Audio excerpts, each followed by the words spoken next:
The Squirreled Away Hyper Budget Upgrade features 6 cards going in the deck and 6 cards coming out, with the total package costing $3.16. The way we do it around here is replacing 1 card of each type found in the deck: creature, sorcery, instant, artifact, enchantment, and land. There also happens to be a single planeswalker found in this precon, but I like this animal crossover too much, so Garrick, you're safe for now. Hazel of the Root Bloom is a 4-mana 3/5 and the face commander of the deck. She can tap to provide massive amounts of mana, and makes token copies of other tokens on each of your turns. The Odd Acorn Gang is the secondary commander, a 5-mana 5/5 with Menace, Trample, and Reach. The gang gives all your squirrels a tap ability to add 2 power and toughness to a target squirrel. The second ability is like our good friend Pesky, Bearer of Secrets, but caps the card draw to 1 and is exclusive to squirrels dealing combat damage to a player.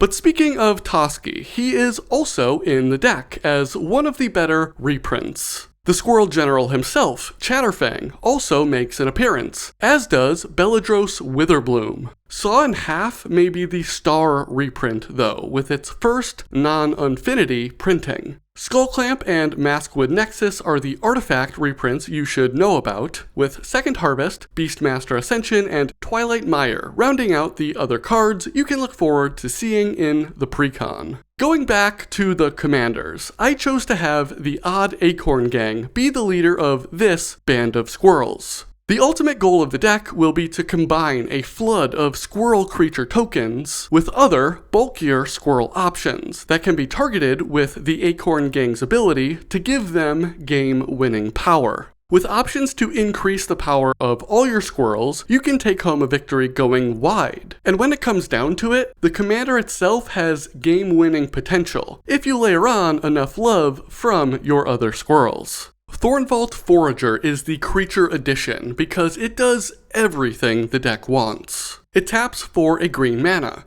If you forage, meaning you sacrifice a food or exile 3 cards from your graveyard, it taps for 2 mana of any color. And it also taps for 3 in the green to tutor any squirrel in your library right to your hand. You already know about Hazel, Chatterfang, and Pesky, but Hazel's Brewmaster or Scurry of Squirrels are new squirrels made for this precon that could be what you're in the market for, depending on the game state. Long story short, the Brewmaster can make all your food tap to draw 3 cards, give protection from any color, or start resurrecting a squirrel army. Scurry of Squirrels has Myriad. In a classic 4-person game, that's a total of 7 attacking squirrels. All this to say, Thornvault Forager is perfect for the deck. You'll want to slot this in, and you can find it for only 36 cents. I do think that was too easy though, so the 53-cent Squirrel Mob is another creature addition that fits into the bulkier squirrel category I talked about before. It's a base 2/2 with upside to the Squirrel Moon, getting +1/+1 for each other squirrel on the battlefield.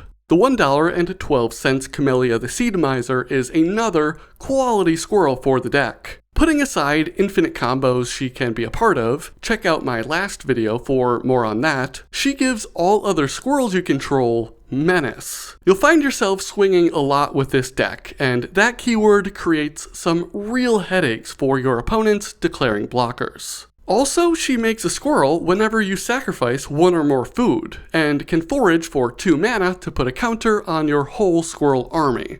Besides her. The 14-cent Corpseberry Cultivator is another that goes in the bulky pile. It starts as a 2/3, but gets a +1/+1 counter whenever you forage, and can forage on its own at the beginning of each of your combats. Ogre Slumlord is the creature cut. The problem with this creature is that my investment in rats is at an all-time low. They're tiny and furry and can climb trees well, but their tails, not so bushy. Unless I draw into exactly Maskwood Nexus, rats having Death Touch isn't all that impactful. I'm also not planning on having my non-token creatures dying with any regularity, so the Slumlord making those rats would only serve as a sad consolation prize, and a living reminder of what I've lost. Before we move on to sorceries and the rest of the card types, take 3 seconds of your time and subscribe to the channel. This is the first hyper-budget upgrade of a Bloomburrow precon, but more are on the way and you won't want to miss it.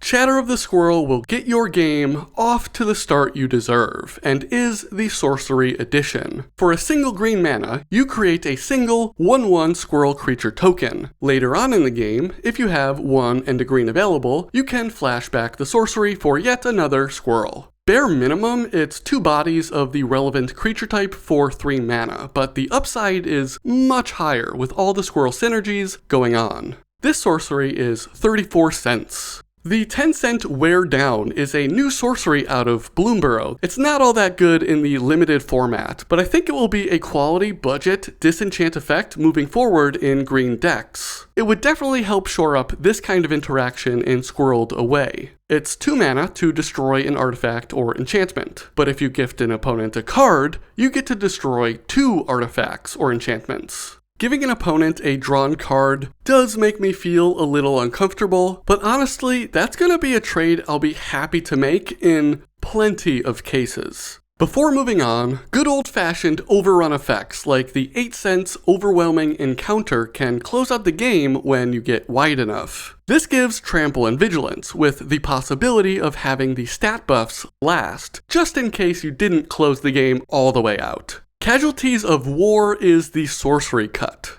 6 mana is a large investment, especially at sorcery speed. I want those big mana spells to put me in a position to win the game, and I don't think that spell makes that happen, unless it's down to 2 players, and that's only going to be some of the time. But also, it's really funny. If you want to keep it in the deck just to blast a single player, I respect that. Otherwise, I'm okay without it. Verdant Command is the very obvious choice for the Instant Spell Edition, and I do recommend its inclusion. 2 tapped 1/1 Squirrels at instant speed and then a little bonus on top is too good to pass up. You can find this one for 27 cents or 63 cents, depending on the art. But I'm gonna go outside the box for the official edition, Vitalize. For a single green mana, you will untap all the creatures you control. Now this can be helpful on offense or defense. You could swing out and surprise an opponent cracking back with a full board of blockers. Alternatively, you could fully tap your squirrels to apply the Odd Acorn Gang's Trample and Power buff, cast Vitalize, and get some more power on your creatures and swing for a massive amount of damage. Vitalize can be found for 78 cents. A couple of other instants to consider are the new spells Paw Patch Formation and Feed the Cycle. Paw Patch Formation lets you choose from 3 modes: destroying a creature with flying, an enchantment, or letting you draw a card and create a food token. The flexibility at 2 mana is quite welcome, mostly because this deck can use the food token to good effect. Just don't mind that there are rabbits instead of squirrels on the card. Feed the Cycle could use that food token to forage, destroying a target creature or planeswalker for 1 and a black. At the very worst, it's just a better version of murder. Windgrace's Judgment is the instant spell being cut from the deck. Spells that rely on the number of opponents you have are always suspicious in my book. The best time to cast it is when everyone is still in the game, but you've essentially taken the turn off from advancing your own board state while drawing the ire of the remaining players, which is no guarantee to work out in your favor. Later on in the game, with only 1 opponent left, a 5 mana single target removal spell is rarely going to be what I'm looking for. Patchwork Banner will be your artifact addition. This is another brand new spell from Bloomburrow that's a 3 mana rock that also adds 1 power and toughness to the creature type of your choice. All those 1/1 squirrels you're making will be 2/2s, and that's not nothing. While the major threat of the deck is the commander and a select few other large squirrels attacking with trample, you will have a lot of token squirrels in some games where this extra power will add up quickly. Patchwork Banner can be found for 60 cents. In with 1 mana rock and out with another. Golgari Signet is the artifact cut. This deck has a good amount of ramp available through other rocks, a dork, and treasure makers. With a mana rock replacement, you won't miss the signet. The green Sylvan Anthem is the enchantment edition. This is another spell that is going to get that power and toughness of your creatures boosted by 1. Well, if they're green anyway. Fortunately, all the squirrel creature tokens are green, so they will get that boost, but will also trigger the second ability, letting you scry 1. It's not exactly card advantage, but it will go a long way to smoothing out your draws every turn, letting you make your land drops or find the exact right spell for the occasion. Sylvan Anthem is 57 cents. Quest Renewal is not exactly a budget option at $5.26, but rewards you for using the Acorn Gang's ability and attacking. When a creature you control becomes tapped, you get a quest counter on the enchantment. If you have 4 or more, all the creatures you control untap on every player's untap phase. That means blockers, that means power. It's a delight, really. Other enchantments, again, were very on the nose, but I have to mention them. Cloakwood Hermit, Squirrel Sanctuary, and Animal Friend are all ways to keep that squirrel token train chugging along. Gourmand's talent is the enchantment Cut. The first ability isn't really helpful because most, if not all of your artifacts on the battlefield will already be food. There's pockets of life gain elsewhere in the deck, but it won't be consistent enough to trigger the second or third level, both of which are solid in the right deck, just not this deck. Last but not least is the land edition of Old Growth Grove, also known as Revitalizing Repast. It may be cheating to include one of these double-faced cards as the land edition, but it's my video, so it's my rules. The land enters tapped, but can provide both colors of mana that you need.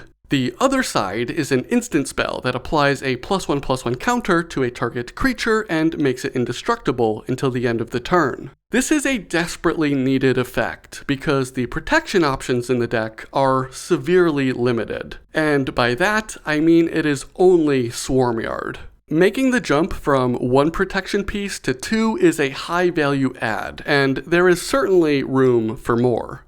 The land cut is Evolving Wilds. In a 3, 4, even 5 color deck, I enjoy this kind of mana fixing. In a 2 color deck, the only benefit of this fetch land over a land that enters tapped but can tap for both colors is thinning out your library. Is that really worth the extra color? I don't think so. Overall, the lands in the deck provide plenty of sources for each color, with minimal but quality utility lands. Bojuka Bog for Graveyard Hate, Grim Backwoods that is an expensive way to draw a card, but a way nonetheless, Oran Reef the Vast Wood that can tap to put a +1/+1 counter on any creature that just entered, and Swarmyard that we touched on before that regenerates a creature. You've got 25 black sources of mana and 26 green sources of mana. One thing of note is that 11 lands in the deck always enter tapped. This is on the very high end of recent 2-color precons and should be a real area of focus for you if you want to keep improving the deck. I know I added another tap land, but I feel like that protection was worth it.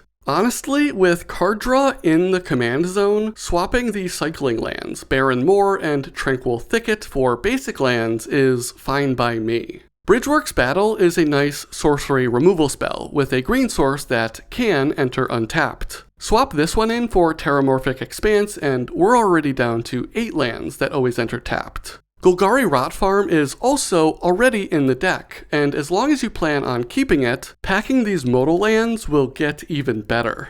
Here are the 6 additions and cuts to the deck, all in one place for your viewing pleasure. These 6 spells totaled out to just over $3. Including the dozen other cards I talked about, the total is just over $10, including that $5 enchantment, Quest Renewal. To get the Odd Acorn Gang fully online, it will take more than 6 swaps, but this will get you well on your way to performing the nuttiest of squirrel beatdowns. Thanks so much for watching, remember to subscribe to the channel, like the video, and let me know your budget add to the Odd Acorn Gang. I'll catch you next time for some more monkeying around.